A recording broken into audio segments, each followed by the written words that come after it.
DeAndre Ayton, that with about a minute and change left, preserving a 2-point lead and getting the Bucks back to Phoenix in a 2-2 series. And Jalen, because when we had you yesterday, our conversation just descended into this whole Batman-Robin thing, I never did get your take on that play, and it's historical impact. That it's got to be one of the greatest plays that we've ever seen. What are your thoughts? So let me set the scene, right? So this is my 19th consecutive year covering the NBA Finals in person. The only time I wasn't there was last year in the bubble. So I've seen some terrific plays by some amazing athletes over that period of time. And so in the second half, I was fortunate enough to be down hanging with the Bucks ownership, Greeny. So I was on the court as that play happened. And I'll tell you this, initially, the way Giannis helped and recovered, he thought that DeAndre Ayton was 100% not only going to dunk it, but get an and one.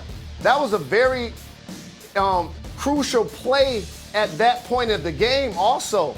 And so for him to show that level of athleticism, to get the block, keep the ball alive. So remember, at the beginning of the quarter, he got a steal and went the other way for a dunk.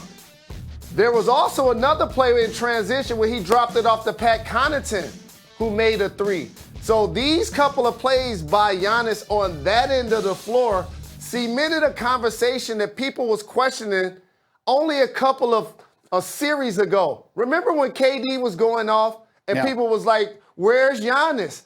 He's supposed to be handling that.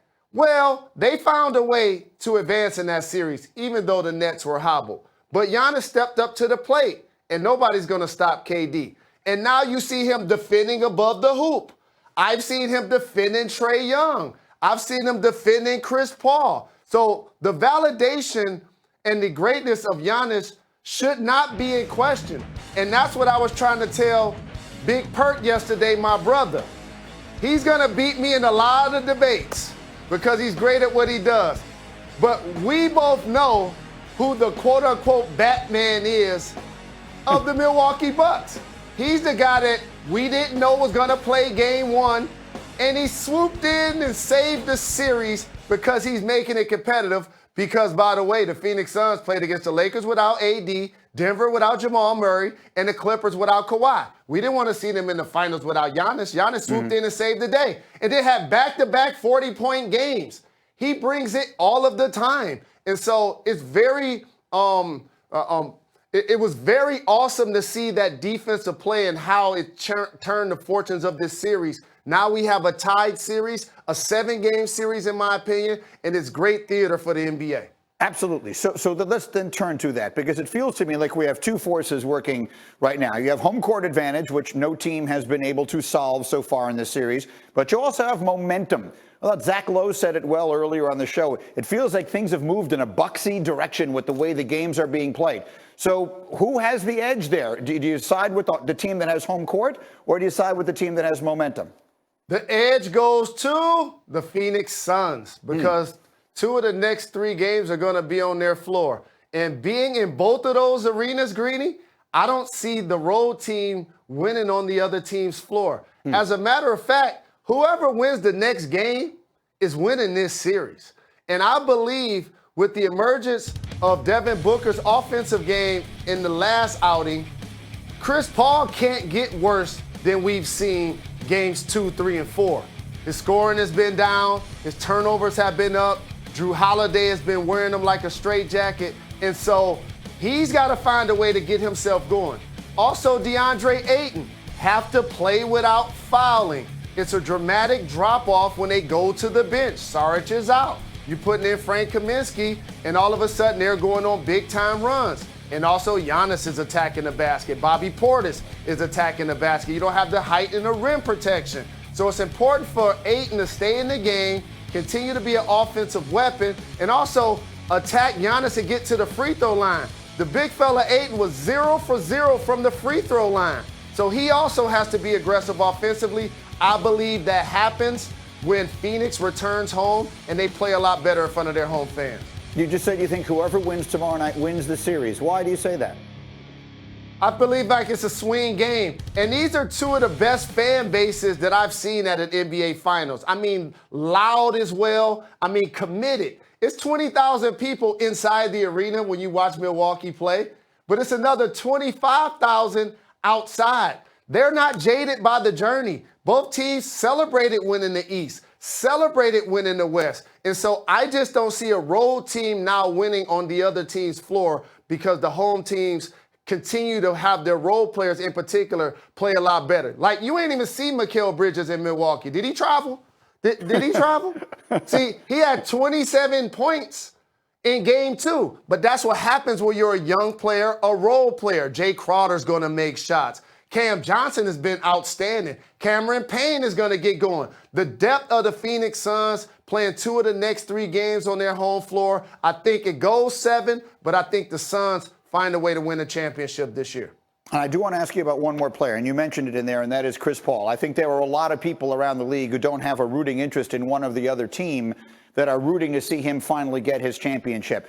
How do you explain the struggles? You just mentioned he has really struggled the last 3 games, particularly in game 4. What are you seeing?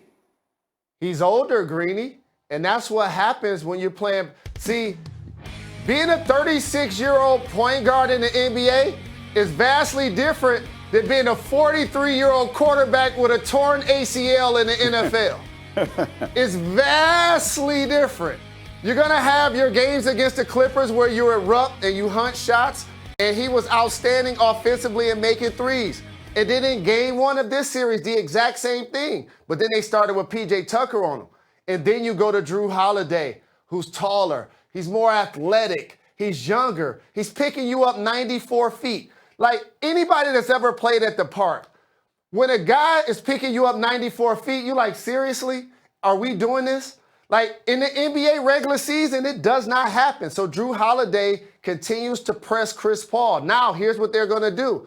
They're going to treat him like a pinball in the machine when they get to Phoenix. He's going to constantly be going through zigzag pick and rolls in order not only to Chris Paul get some freedom, but just so that he can start being a trail guy so that Chris Paul can start getting his mid-range shots off. It's great. It's great theater. It's great chess matches going on. And I have to say something about the Milwaukee Bucks coaching staff because they've taken a lot of slander, in particular Coach Bud. Anybody that says that they haven't made an adjustment this year, you ain't been watching. The major adjustment that Coach Bud did this year is he put the ball in Middleton's hands late. Ding, ding. That's the adjustment. They used to give it to Giannis. Remember those days? At the top of the floor, basically 1-4 flat, and Giannis trying to take 2 or 3 steps from the top of the key in order to make offense. That's the change, allowing Chris Middleton to emerge as a clutch performer. I'm excited watching this series. And one of these players, one of these teams are going to have players who finally get a championship. No player in this series has ever won a championship. This is very exciting to watch. Absolutely. Jalen Rose, you heard it, says the winner of tomorrow night's game will win the championship. Travel safe today, my man. We will see you in Phoenix. What's going to determine what happens in the critical Game 5?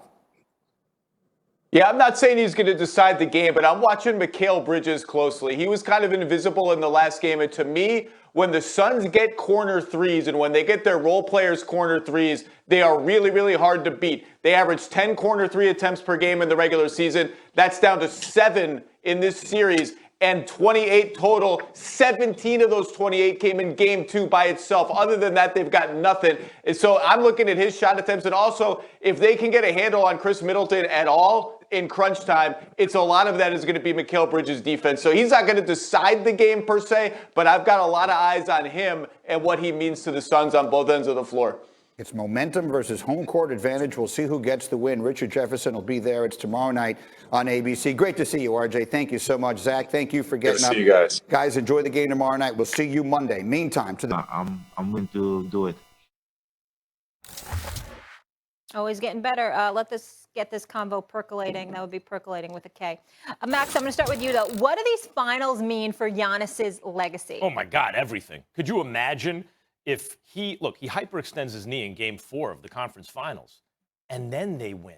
Then they get into the conference finals without Giannis. They never did that before, but without Giannis, now they do that. Oh, that's bad. If he doesn't show up, that's bad. It's not just the upside. It was the potential downside. But for him to show up on the hyperextended knee and play the way he's played, particularly in games 2 and 3, is enhancing his legacy, in such a big way. But again, it's not just the upside, it's the swing, it's the pendulum. It went from, oh my God, this is a disaster, Giannis. You guys were getting smoked by Brooklyn. You only got advanced because Brooklyn was hurt. Otherwise, you certainly would not have advanced. And even under those circumstances, when LeBron and AD aren't there in the West, and all these, you have a path here. Even under those circumstances, you guys only get in once you get hurt. It would have been disaster, and instead it's so good for him. There's a reason that Shaq identified Giannis as the first guy since he retired he can have the Superman nickname. Because he is, look, the modern game has changed. He's not as big and strong as Shaq and everything, but he's our version of that. Physically dominant. And when he imposes himself and gets some help, right? At home, he got some help. On the road, he didn't get as much help. When he gets some help,